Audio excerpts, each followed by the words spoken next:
wabarakatuh. Perkenalkan, saya Feni Nafini Suryansyah dengan NIM P05120221019.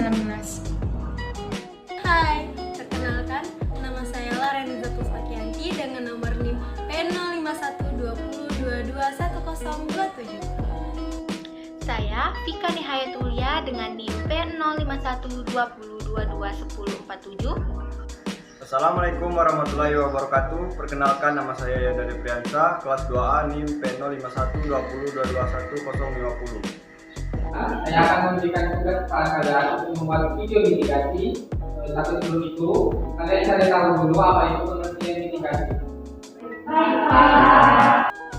Itu saat anak kita tuh juga ada Pak Rafi mengerjakan tugas.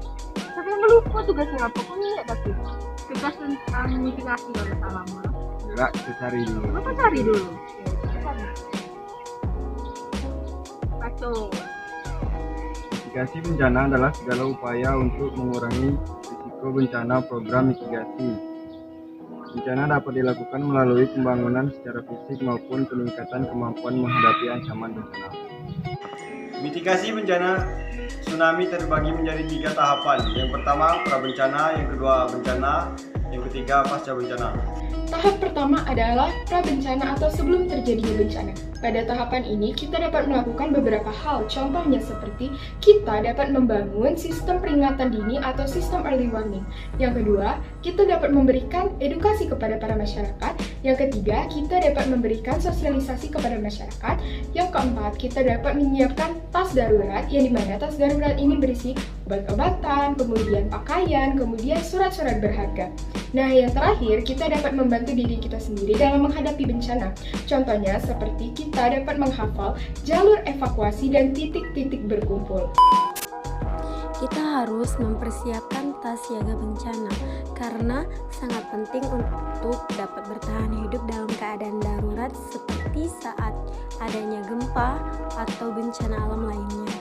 Selain kebutuhan pokok, beberapa keperluan pribadi esensial seperti obat-obatan juga perlu masuk ke dalam tas darurat ini. Tetap pantau potensi terjadinya tsunami dari HP atau situs resmi. Edukasi diri dengan menghafalkan jalur evakuasi dan titik kumpul. Usahakan mencari yang terdekat dan mudah dijangkau pada saat terjadinya bencana.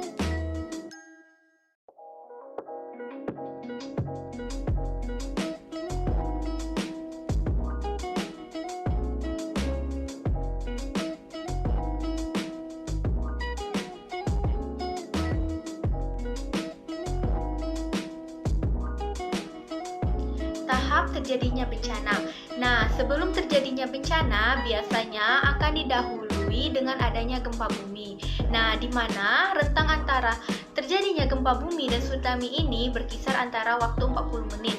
Nah, di mana waktu 40 menit inilah yang akan kita manfaatkan untuk melihat apakah gempa bumi yang baru saja terjadi itu akan menimbulkan potensi adanya tsunami atau tidak.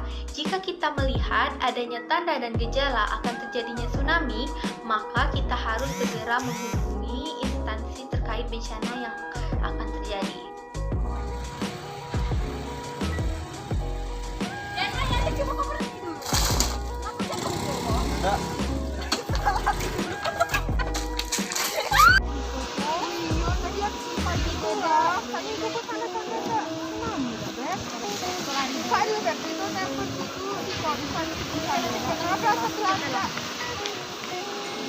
Terakhir adalah pasca bencana atau tahap setelah terjadinya bencana.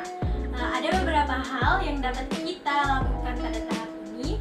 Yang pertama, kita dapat menjauhi bangunan-bangunan yang tinggi pasca terjadinya bencana. Yang kedua, pemerintah dan instansi terkait dapat membangun beton-beton pemecah ombak di pinggiran pantai. Dan yang terakhir, kita juga dapat membantu dalam menanam pohon-pohon bakau untuk mencegah abrasi. Baiklah, itu saja yang dapat saya sampaikan. Terima kasih. Wassalamualaikum warahmatullahi wabarakatuh. Berhenti nih. Tengok dah. Ada tadi kan aku jemput. Tak boleh dah. Cepatlah kita lari. Yang cuaca ombak tuh. Terus apa fungsinya, Bi? Biar air nanti sampai ke jalan. Oh iya.